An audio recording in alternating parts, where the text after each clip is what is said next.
In the United States alone, studies show 10,000 people are convicted each year for crimes they did not commit. It may be hard to grasp that number.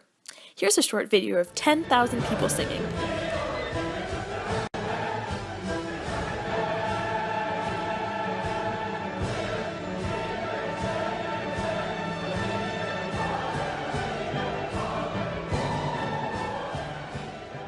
Now imagine all of those nice singers serving time in prisons for crimes they had nothing to do with.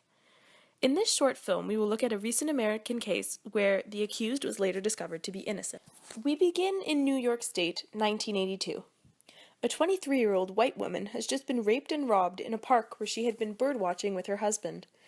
She described her attacker as a black man, around 5'10", who was wearing a black hoodie, had a large gap in between his two front teeth, and had a tenor-type voice. The investigation proved fruitless until 4 months after the assault. That's when police brought 43-year-old Vincent H. Jenkins, now known as Warith Habib Abdal, in for questioning. But Abdal did not match the description of the perpetrator at all. He was 6'2", had a deep, booming voice, and had never had a gap between his two front teeth.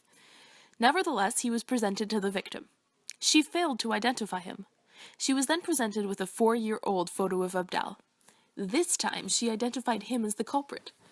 Based on this, Abdal was accused of first-degree rape, sodomy, and second-degree robbery. There was absolutely no evidence presented that linked Abdal to the crime.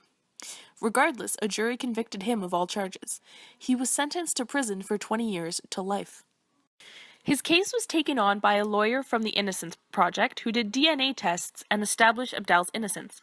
He was exonerated and received $2 million in compensation. But that did not erase the 17 years he had spent at a maximum security prison. In 2005, 3 years after being freed, Abdal died of cancer at age 66.